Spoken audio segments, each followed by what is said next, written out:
ಶಾಂತ್ ಅವರು ಪತ್ರಕರ್ತರ, ರೈಟರ, ಯೋಗ ಟ್ರೈನರ, ಹೋರಾಟಗಾರನ, ಯೂಟ್ಯೂಬರ ಏನಂತ ಕರಿಬೇಕು ಸರ್ ನಿಮ್ಮನ್ನು? ನಾನು ನೀವೆಲ್ಲವನ್ನ ಕರೀರಿ, ಎಲ್ಲನೂ ನಾನು ಹೌದು. ಯಾಕಂದರೆ ನಾನೊಬ್ಬ ಯೋಗ ಟೀಚರು ಹೌದು, ಪತ್ರಕರ್ತನೂ ಹೌದು, ಬರಹಗಾರನೂ ಹೌದು. ಸುಮಾರು ಪುಸ್ತಕಗಳನ್ನು ಬರೆದಿದ್ದೀನಿ. ಏನು ಬೇಕಾದರೂ ಕರಿಬೋದು.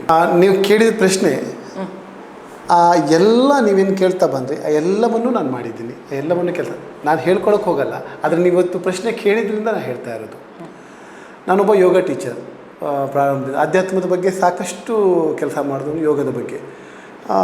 ಅದರ ಮೇಲೆ ಬರಹಗಾರ, ಯೋಗ ಒಂದು ವಿಜ್ಞಾನ, ಒಳ್ಳೆಯವರಾಗದಿರಿ, ಹೀಗೆ ಹಲವಾರು ಪುಸ್ತಕಗಳನ್ನ ಬರೆದಿದ್ದೀನಿ. ನನ್ನ ಪುಸ್ತಕಗಳೆಲ್ಲವೂ ಮಾನವ ಪ್ರೇಮಕ್ಕೆ ಸಂಬಂಧಪಟ್ಟಿದ್ದು, ಮನಃಶಾಸ್ತ್ರಕ್ಕೆ ಸಂಬಂಧಪಟ್ಟಿದ್ದು. ಯಾಕಂದರೆ ನಾವು ಇನ್ನೊಬ್ಬರಿಗೆ ನೋವನ್ನು, ತೊಂದರೆಯನ್ನು ಕೊಡ್ತಾ ಇರ್ತಾರೆ ಮನುಷ್ಯರು. ನನ್ನ ಪುಸ್ತಕ ಏನು ಹೇಳ್ತದೆ ಅಂದರೆ ಒಳ್ಳೆಯವರಾಗದಿರಿ ಅಂತ. ಯಾಕಂದರೆ ಒಳ್ಳೆಯವರಾಗದಿರಿ ಅನ್ನೋ ಶಬ್ದ ಯಾಕೆ ಬಂತು ಅಂದರೆ, ಅರೆ ಇದೇನಪ್ಪ ಒಳ್ಳೆಯವರಾಗಬೇಡಿ ಅಂತ ಹೇಳ್ತಾರೆ ಅಂದರೆ, ನಾವೇನು ಮಾಡ್ತೀವಿ ಅಂದರೆ ಎಲ್ಲರೂ ಎದುರು ಒಳ್ಳೆಯವರಾಗ್ಲಿಕ್ಕೆ ಹೋಗ್ತೀವಿ. ನಿಜವಾಗ್ಲೂ ನಾವು ಒಳ್ಳೆಯವರಾಗಿರೋದಿಲ್ಲ. ನಾವೇನೇನೋ ಮಾಡ್ತಾ ಇರ್ತೀವಿ, ಹೆಂಗೆಂಗೋ ಇರ್ತೀವಿ. ಇನ್ನೊಬ್ಬನಿಗೆ ಒಳ್ಳೆಯವನಾಗಿ ಕಾಣಿಸ್ಲಿಕ್ಕೆ ಹೋಗ್ತೀವಿ. ನಾನು ಹಾಗೆ, ನಾನು ಹೀಗೆ, ನಾನು ಅದು ಮಾಡಿದ್ದೀನಿ, ನಾನು ಇದು ಮಾಡಿದ್ದೀನಿ, ನಾನು ಇಷ್ಟು ಜನಕ್ಕೆ ಹೆಲ್ಪ್ ಮಾಡಿದ್ದೀನಿ, ನಾನು ಸಾವಿರಾರು ಜನಕ್ಕೆ ಇದು ಮಾಡಿದ್ದೀನಿ, ನಂತರ ಅಷ್ಟು ಹಣ ಇದೆ, ಹಾಗಿದೆ, ಹೇಗಿದೆ. ಇದು ನಮ್ಮ ಮುಖವಾಡಗಳು. ನಾನು ಇನ್ನೊಬ್ಬರಿಗೆ ತೋರಿಸ್ಲಿಕ್ಕೆ ಮಾಡೋದು. ನಮಗಾಗಿ ಏನು ಮಾಡ್ತೀವಿ ಕೇಳಿದ್ರೆ ಏನೂ ಇಲ್ಲ, ಝೀರೋ. ನಮ್ಗೆ ನಾವು ಏನು ಕಾಣಿಸ್ಕೊಳ್ತೀವಿ ಅಂದರೆ ನಮ್ಗೆ ಗೊತ್ತಿಲ್ಲ. ನಾವೆಲ್ಲವೂ ಸಮಾಜಕ್ಕೆ ಕಾಣಿಸ್ತಾ ಇರೋದು. ಈಗ ಈ ಸೋಷಿಯಲ್ ಮೀಡಿಯಾ ಜಗತ್ತು ಏನು, ಈಗ ಸೋಷಿಯಲ್ ಮೀಡಿಯಾದಲ್ಲಿ ಏನಾಗ್ತಾ ಇದೆ ಅಂದರೆ, ನನ್ನನ್ನು ನಾನು ಎಲ್ರಿಗೂ ತೋರಿಸ್ಕೋಬೇಕು, ನಾನು ಏನಂತ ಎಲ್ರಿಗೂ ಇಡೀ ಜಗತ್ತಿಗೆ ತೋರಿಸ್ಕೋಬೇಕು ಅಂತ ಒಂದು ರೀತಿಯ ಅದು ಫೈಟು. ನಿಜವಾಗ್ಲೂ ನಾವು ಯಾರಿಗೂ ಏನೂ ತೋರಿಸ್ಕೋಬೇಕಾದ ಅಗತ್ಯನೇ ಇಲ್ಲ. ನಾವೇನಂತ ತಿಳ್ಕೊಂಡ್ರೆ ಸಾಕು. ನಾವೇನಂತ ತಿಳ್ಕೊಳ್ಳೋದೆ ಇನ್ನೊಬ್ಬರನ್ನ ತಿಳ್ಸೋಕೆ ಹೋಗ್ತೀವಿ. ಇಡೀ ಜಗತ್ತಿಗೆ ಇನ್ನೊಬ್ಬರನ್ನ ತೋರ್ಸೋಕೆ ಹೋಗ್ತೀವಿ. ಇವ್ರು ಹಾಗೆ, ಅವ್ರು ಹೀಗೆ, ಇವ್ರು ಹೀಗೆ. ಮೊದಲು ನಾವ್ಯಾರಂತ ತಿಳ್ಕೊಬೇಕು. ಅದನ್ನು ನಾವು ಯಾವತ್ತೂ ಪ್ರಯತ್ನ ಪಡೋದಿಲ್ಲ. ಹಾಗಾಗಿ ನೀವು ಹೇಳಿದ ಎಲ್ಲ ಕೆಲಸಗಳನ್ನು ನಾನು ಮಾಡಿದ್ದೀನಿ, ಈಗಲೂ ಮಾಡ್ತಾಯಿದ್ದೀನಿ. ನಾನು ಈಗ ಈ ಯೋಗ ಟೀಚರ್ ಆದಾಗ ನಾನು ತುಂಬ ಕಲಿತಾ ಬಂದೆ, ತುಂಬ ತಿಳ್ಕೊತಾ ಬಂದೆ, ಮನುಷ್ಯರ ಮನಸ್ಸುಗಳನ್ನು ಅರ್ಥ ಮಾಡ್ಕೊಳ್ತಾ ಬಂದೆ. ಹೋರಾಟಗಾರನ ಕೇಳಿದ್ರಿ, ಖಂಡಿತವಾಗ್ಲೂ ನಾನೊಬ್ಬ ಹುಟ್ಟು ಹೋರಾಟಗಾರ. ಸಣ್ಣ ಸಣ್ಣ ವಿಷಯಕ್ಕೂ ಹೋರಾಟ ಮಾಡಿಕೊಂಡೇ ಬಂದಿದ್ದು. ಯಾಕೆ ನನಗೆ ಆ ಥರ ಬರ್ತಾಯಿತ್ತು ಮನಸ್ಥಿತಿ ಗೊತ್ತಿರಲಿಲ್ಲ. ಆ ರೀತಿಯಲ್ಲಿ ಹೋರಾಟ ಮಾಡಿಕೊಂಡೇ ಬಂದೆ. ಇವತ್ತು ನಿಮ್ಮ ಹತ್ರ ಬಂದು ಕೂತ್ಕೊಂಡಿದ್ದೀನಿ ಹೋರಾಟ ಮಾಡಿ. ನೀವು ಸಾಕಷ್ಟು ಇಂಟರ್ವ್ಯೂಗಳನ್ನು ಮಾಡಿದ್ದೀರಿ, ನಾನು ಗಮನಿಸ್ತಾನೆ ಬಂದಿದ್ದೀನಿ. ಹ್ಯೂಮನ್ ರೈಟ್ಸ್, ಮಾನವ ಹಕ್ಕುಗಳು, ಈ ಒಂದು ಚಾನಲ್ಗೆ ಈ ಹೆಸರನ್ನೇ ಯಾಕೆ ಇಡಬೇಕು ಅನ್ನಿಸ್ತು ನಿಮ್ಮ ಚಾನಲ್ಗೆ?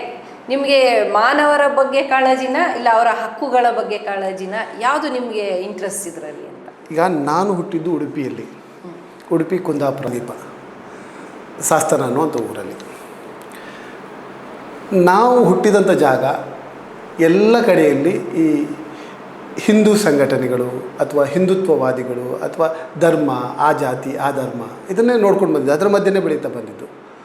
ಆ ಮಧ್ಯದಲ್ಲಿ ನನಗೆಲ್ಲೂ ಕಾಣಿಸ್ಲಿಲ್ಲ ಮನುಷ್ಯ ಪ್ರೀತಿ, ಮನುಷ್ಯರನ್ನ ಪ್ರೀತಿ ಮಾಡುವಂಥದ್ದು, ಮನುಷ್ಯರ ಮೇಲೆ ಪ್ರೀತಿ ಇಡುವಂಥದ್ದು. ಅದು ಕಾಣಿಸ್ಲಿಲ್ಲ. ಎಲ್ಲರೂ ಧರ್ಮವನ್ನು ಪ್ರೀತಿಸ್ತಾರೆ. ಅದು ಯಾವುದೇ ಧರ್ಮ ಆಗಿರಲಿ, ನಾನು ಆ ಧರ್ಮ ಈ ಧರ್ಮ ಯಾವುದನ್ನು ಹೇಳ್ತಾ ಇಲ್ಲ, ಯಾವುದೇ ಧರ್ಮ ಆಗಿರಲಿ ಧರ್ಮವನ್ನು ಪ್ರೀತಿಸ್ತಾರೆ. ಇಲ್ಲಿ ಮನುಷ್ಯನ ಮೇಲೆ ಪ್ರೀತಿ ಕಮ್ಮಿ ಕಾಣಿಸ್ತಾ ಇತ್ತು.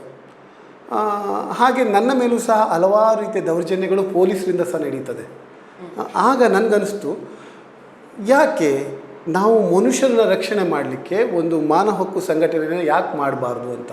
ಅದೇ ಸಂದರ್ಭದಲ್ಲಿ ಮಾನವ ಹಕ್ಕಿಗೆ ಸಂಬಂಧಪಟ್ಟ ಕೆಲವರು ಪರಿಚಯ ಆಗ್ತಾರೆ. ಆ ಪರಿಚಯದ ಮೂಲಕ ನಾನು ಮಾನವ ಹಕ್ಕು ಹೋರಾಟ ಮಾಡ್ತಾ ಬರ್ತೀನಿ. ಮಾನವ ಹಕ್ಕು ಸಂಘಟನೆ ಕಟ್ಕೊಂಡು ಅಲ್ಲಿ ಸಹ ತುಂಬ ಕಷ್ಟಗಳಾಗ್ತದೆ. ಅಲ್ಲಿ ನಂತರ ಬೇರೆ ಬೇರೆ ಸರ್ಕಾರಗಳು ಬಂತು, ಅವರ ಸಿದ್ಧಾಂತಗಳು ಬೇರಾಯಿತು. ನಮ್ಮ ದೇಶದಲ್ಲೇ ಮಾನವ ಹಕ್ಕುಗಳಿಗೆ ಕಷ್ಟ ಆಗುವಂಥ ಪರಿಸ್ಥಿತಿ ಬಂತು. ಆ ಥರದ್ದೆಲ್ಲ ಆಗ್ತಾ ಇರೋ ನಡುವೆಯಲ್ಲಿ ಸ್ವಲ್ಪ ಕಷ್ಟ ಆಗ್ತಾ ಹೋಯಿತು. ಆದರೆ ನನಗೆ ಮನುಷ್ಯರ ಮೇಲಿರೋ ಪ್ರೀತಿನೇ ಮಾನವ ಹಕ್ಕು ಸಂಸ್ಥೆಯನ್ನು ಅಥವಾ ಮಾನವ ಹಕ್ಕಿನಲ್ಲಿ ಇದು ಮಾಡಲಿಕ್ಕೆ ಸಾಧ್ಯ ಆಗಿದ್ದು. ಮಾನವ ಹಕ್ಕು ನ್ಯೂಸ್ ಚಾನಲ್ ಅಂತ ಇಡಲಿಕ್ಕೂ ಕಾರಣ ಅದೇ. ಆ ಹೆಸರನ್ನು ಬದಲಾಯಿಸಲಿಕ್ಕೆ ಕೆಲವರು ನೋಡಿದ್ದಾರೆ. ಆ ಹೆಸರಿಗಿರೋ ಪವರ್ ಹೇಗಿತ್ತು. ಬೇರೆಯವ್ರ ಮೂಲಕ ಇನ್ಫ್ಲುಯೆನ್ಸ್ ಮಾಡಿ ಆ ಹೆಸರನ್ನ ತಡೀಲಿಕ್ಕೆ, ಆ ಹೆಸರು ಬೇಡ ಅಂತ ಹೇಳಲಿಕ್ಕೆ. ಈ ಸೌಜನ್ಯ ಹೋರಾಟದಲ್ಲೂ ಸಹ ಕೆಲವ್ರ ಮೂಲಕ, ನನಗೆ ಆತ್ಮೀಯರ ಮೂಲಕ ಅದನ್ನ ಹೇಳಿಸಿ, ನೀವು ಅದನ್ನು ಆ ಹೆಸರನ್ನು ನಿಲ್ಲಿಸಿ, ಬದಲಾಯಿಸಿ, ಅದು ಯಾಕೆ ಇಟ್ಟಿದ್ದೀರಾ, ಅದರಲ್ಲಿ ಏನಾಗ್ತದೆ ಖಂಡಿತ ಹೌದು. ಮಾನವ ಹಕ್ಕು ಆಯೋಗ ಒಂದು ಹಲ್ಲಿಲ್ಲದ ಹಾವು, ಹಾಗಂತ ನಾವಲ್ಲ. ಮಾನವ ಹಕ್ಕು ಹೋರಾಟಗಾರರಲ್ಲ. ನಮ್ಮ ದೇಶದ ಈಗ ರಾಷ್ಟ್ರೀಯ ಮಾನವ ಹಕ್ಕು ಆಯೋಗವೂ ಸಹ ಅದೊಂದು ಹಲ್ಲಿಲ್ಲದ ಹಾವು, ಅದಕ್ಕೆ ಯಾವುದೇ ಶಕ್ತಿ ಇಲ್ಲ.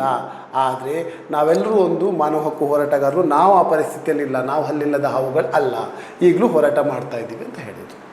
ರಾಜಕೀಯ ಸಿದ್ಧಾಂತ ಏನು ಅಂತ ತಿಳ್ಕೊಬೋದಾ ನಾವು? ಇದುವರೆಗೆ ಯಾವುದೇ ರಾಜಕೀಯ ಸಿದ್ಧಾಂತದಲ್ಲಿ ಇಲ್ಲ, ಅಥವಾ ಯಾವುದೇ ರಾಜಕೀಯ ಸಿದ್ಧಾಂತನೂ ಒಪ್ಕೊಂಡಿಲ್ಲ ಅಂತ ಹೇಳ್ಬೋದು. ಯಾಕಂದರೆ ರಾಜಕೀಯಕ್ಕೆ ನಾನು ಹೋಗಲಿಲ್ಲ, ಯಾವುದೇ ರಾಜಕೀಯದ ಪಕ್ಷದಲ್ಲೋ ಯಾವುದೊಂದು ಸಾಮಾನ್ಯ ಸದಸ್ಯನೂ ಸಹ ಆಗಲಿಲ್ಲ. ಆದರೆ ನನ್ನದು ಜಾತ್ಯತೀತ ಮನಸ್ಥಿತಿ, ಎಲ್ಲ ಧರ್ಮದವರನ್ನು, ಎಲ್ಲ ಜಾತಿಯವರನ್ನು, ಎಲ್ಲರನ್ನ ಪ್ರೀತಿಸುವಂಥ ಮನಸ್ಥಿತಿ. ಹಾಗಾದರೆ ಸಂವಿಧಾನವೇ ನಿಮ್ಮ ಸಿದ್ಧಾಂತ? ಖಂಡಿತ ಸಂವಿಧಾನ ನನ್ನ ಸಿದ್ಧಾಂತ. ಸಂವಿಧಾನವನ್ನು ಒಪ್ಪಿ ಬದುಕ್ತಾ ಇರೋನು, ಅದರಲ್ಲಿರೋ ಒಂದೊಂದು ಶಬ್ದದ ಪ್ರಕಾರ ನಡೆದುಕೊಳ್ತಾ ಇರೋನು, ಇದುವರೆಗೂ ನಡೆದುಕೊಂಡಿದ್ದೀನಿ. ಇನ್ನೂ ಸಹ ಆ ಸಂವಿಧಾನವನ್ನು ರಕ್ಷಣೆ ಮಾಡಲಿಕ್ಕೆ ಬೇಕಾದರೂ ಎಂಥ ಸಮಯ ಬಂದಾಗ ನಾನು ಯಾವ ರೀತಿಯ ಹೋರಾಟಕ್ಕೂ ಸಿದ್ಧನಾಗಿದ್ದೀನಿ. ಸಂವಿಧಾನವೇ ನನ್ನ ಉಸಿರು ಅಂತ ಹೇಳ್ಬೋದು. ಪ್ರಶಾಂತ್ ಅವ್ರು ಮಾಡಿದ ಇಂಟರ್ವ್ಯೂಗಳಲ್ಲಿ ದಿ ಬೆಸ್ಟ್ ಇಂಟರ್ವ್ಯೂ, ನನ್ನ ಮನಸ್ಸಿಗೆ ಖುಷಿ ಕೊಟ್ಟಿದೆ ಅನ್ನುವ ಇಂಟರ್ವ್ಯೂ ಯಾವುದು ಸರ್? ಸಾಧಾರಣವಾಗಿ ಎಲ್ಲ ಇಂಟರ್ವ್ಯೂವನ್ನು ಪಟ್ಟಿದ್ದೀನಿ. ಅದರಲ್ಲೂ ಸೌಜನ್ಯ ಹೋರಾಟದಲ್ಲಿ ಹಲವಾರು ಇಂಟರ್ವ್ಯೂವನ್ನು ಇದು ಮಾಡಿದ್ದೀನಿ. ಅದರಲ್ಲೂ ಸೌಜನ್ಯನು ಹೆಣ್ಮಗಳು ಇಲ್ಲಿ ಆ ಪಾಂಗಾಳ ದಾರಿಯಲ್ಲಿ ಅವಳನ್ನ ಇದು ಮಾಡಿ ಹತ್ಯೆ ಮಾಡಿ ಬಿಸಾಕಿರ್ತಾರೆ ಶವ, ಆ ಜಾಗಕ್ಕೆ ಸ್ಥಳಕ್ಕೆ ಹೋಗಿ ಗ್ರೌಂಡ್ ರಿಪೋರ್ಟ್ ಮಾಡಿದ್ದು. ಸಿಕ್ಕಾಪಟ್ಟೆ ಹೋಗಿತ್ತು, ಒಂದು 3-3.5 ಲಕ್ಷ ಮೇಲೆ ಹೋಗಿತ್ತು ಅದು ವಿಡಿಯೋ. ಅದು ತುಂಬ ಇಂಟರ್ವ್ಯೂ ಅಂತಲ್ಲ, ಗ್ರೌಂಡ್ ರಿಪೋರ್ಟನ್ನು ತೋರಿಸ್ಕೊಂಡು ತುಂಬ ಇಷ್ಟ ಆಗಿತ್ತು ನನಗೆ. ಅದು ಏನೂ ಇರಲಿಲ್ಲ ನಮ್ಮ ಕೈಲಿ, ಒಂದು ಮೊಬೈಲು ಜಸ್ಟ್ ಹಿಡ್ಕೊಂಡು ಹೋಗಿ ಜಸ್ಟ್ ಮಾಡಿದ್ದು. ಅದು ಎಷ್ಟು ವೈರಲ್ ಆಯ್ತಂದರೆ ಭಾಳ ಒಂದು ಖುಷಿಯನ್ನು ಕೊಟ್ಟಿದೆ ಅದು ಇಂಟರ್ವ್ಯೂ. ಮತ್ತು ಇಂಟರ್ವ್ಯೂ ಹೇಳೋಕ್ಕೋದ್ರೆ, ಯಾವುದಾದ್ರೂ ವ್ಯಕ್ತಿಯ ಇಂಟರ್ವ್ಯೂ ಹೇಳೋಕ್ಕೋದ್ರೆ, ಒಬ್ಬ ದಲಿತ ಹುಡುಗನ ಮೇಲೆ ಒಬ್ಬರು ನಿತ್ಯಾನಂದ ಗೌಡ ಅನ್ನುವ SI ಹಲ್ಲೆ ಮಾಡ್ತಾರೆ. ಆ ಹಲ್ಲೆಗೆ ಸಂಬಂಧಪಟ್ಟ ಇಂಟರ್ವ್ಯೂ, ಅದನ್ನು ಎಲ್ಲ SP ಅವ್ರನ್ನ ನೇರವಾಗಿ ಲೈವ್ ತೊಗೊಂಡಿದ್ದೀನಿ, ಶ್ರೀನಿವಾಸ್ ಪೂಜಾರಿ ಅವ್ರನ್ನ ಲೈವ್ ಆಗಿ ತೊಗೊಂಡಿದ್ದೀನಿ.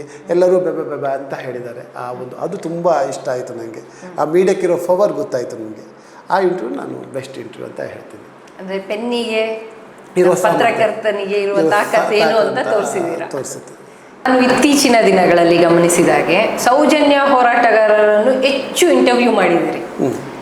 ಎಷ್ಟು ಖುಷಿ ಕೊಟ್ಟಿದೆ, ಎಷ್ಟು ಕಷ್ಟ ಕೊಟ್ಟಿದೆ ಅಂತ ಕೇಳ್ತೇನೆ. ಕಷ್ಟ ಕೊಟ್ಟಿದೆ, ಎಷ್ಟು ಖುಷಿ ಕೊಟ್ಟಿದೆ ಅನ್ನೋಕ್ಕೆ ಸಾಕಷ್ಟು ಇಂಟರ್ವ್ಯೂ ಮಾಡಿದ್ದೀನಿ. ಎಷ್ಟು ಮಾಡಿದ್ದೀನಿ ಅಂತ ಲೆಕ್ಕ ಸಾಗಿಲ್ಲ ನನಗೆ. ಕೆಲವೊಂದು ರಿಮೂವ್ ಆಗಿದೆ. ನಮ್ಮ ಚಾನಲ್ಲೇ ಒಂದು ಹ್ಯೂಮನ್ ರೈಟ್ಸ್ ನ್ಯೂಸ್ ವರ್ಲ್ಡ್ ಅಂತ ಇತ್ತು, TV ಚಾನಲ್ ಅಂತ ಇತ್ತು, ಅದು ಚಾನಲ್ ರಿಮೂವ್ ಆಗಿದೆ. ಇನ್ನೇನು ಆಗ್ತದೆ, ಓಪನ್ ಆಗ್ತದೆ. ಎಷ್ಟು ಕಷ್ಟ ಆಗಿದೆ ಅನ್ನೋದಕ್ಕಿಂತ ಎಷ್ಟು ಖುಷಿ ಅಂತೂ ಕೊಟ್ಟಿದೆ. ಯಾಕಂದರೆ ನನಗೆ ಆ ಹೋರಾಟದಲ್ಲಿ ಇದಾಗಿತ್ತು, ಖುಷಿ ಇತ್ತು. ಆದರೆ ನನಗೆ ಒಂದು ಆಶ್ಚರ್ಯ ಆಗಿದ್ದು, ನಾನು ಯಾರ ಹೆಸರನ್ನು ಹೇಳ್ತಾ ಇರಲಿಲ್ಲ, ಯಾರ್ದು ಒಂದು ಫೋಟೋ ಹಾಕ್ತಿರ್ಲಿಲ್ಲ, ಯಾರ ಚಿತ್ರನೂ ಹಾಕ್ತಿರ್ಲಿಲ್ಲ, ಏನೂ ಮಾಡಲಿಲ್ಲ. ನಾನು ಖಾಲಿ ಸುದ್ದಿ ಏನಾಗ್ತಾ ಇತ್ತು ಅದನ್ನು ತೋರಿಸ್ಕೊಂಡು ಹೋಗ್ತಿದ್ದೆ. ಸೌಜನ್ಯ ಎನ್ನುವಂಥ ಹೆಣ್ಮಗುವ ಫೋಟೋ ಹಾಕ್ತಾಯಿದ್ದೆ, ಅವ್ರ ಮನೆಯವ್ರ ಫೋಟೋ ಹಾಕ್ತಾಯಿದ್ದೆ, ಅದಕ್ಕೆ ಸಂಬಂಧಪಟ್ಟ ವಿಚಾರವನ್ನು ಮಾತಾಡ್ತಾ ಇದ್ದೆ. ಆದರೆ ಇದನ್ನು ನೋಡಿ ಇನ್ನೊಬ್ಬರಿಗೆ ತುಂಬ ಕಷ್ಟ ಆಗ್ತಿತ್ತು, ಯಾಕಂತ ಗೊತ್ತಿಲ್ಲ. ತುಂಬ ಖುಷಿ ಕೊಟ್ಟಿದೆ, ಅಷ್ಟೇ ಕಷ್ಟನೂ ಕೊಟ್ಟಿದೆ. ಕಷ್ಟ ಅಂದರೆ ಇಲ್ಲಿ ಏನಾಗ್ತಾಯಿತ್ತು ಅಂದರೆ, ಒಂದು ಸಾಮಾನ್ಯ ಸುದ್ದಿ ಮಾಡಿದವನ ಮೇಲೆ ಸಿಕ್ಕಾಪಟ್ಟೆ ಟಾರ್ಗೆಟ್ ಆಗ್ತಾಯಿತ್ತು, ಸಿಕ್ಕಾಪಟ್ಟೆ ಅವನು ವೈಯಕ್ತಿಕ ತೇಜೋವಧೆಗಳಾಗ್ತಾಯಿತ್ತು, ಅವನ ಪರ್ಸ್ನಲ್ ವಿಷಯಗಳನ್ನ ಚರ್ಚೆ ಮಾಡಲಾಗ್ತಿತ್ತು. ನಾವು ಒಂದು ಹೆಣ್ಣು ಮಗುವಿನ ಬಲಾತ್ಕಾರ ಆಗಿ ಅಷ್ಟು ಕ್ರೌರ್ಯವಾಗಿ ಆಕೆಯನ್ನು ಕೊಂದಿದ್ದಕ್ಕೆ ಸುದ್ದಿ ಮಾಡ್ತಾ ಬಂದಿದ್ದು. ಏನು ಸೌಜನ್ಯ ಕೊಲೆ ಆಗಲಿಲ್ವಾ?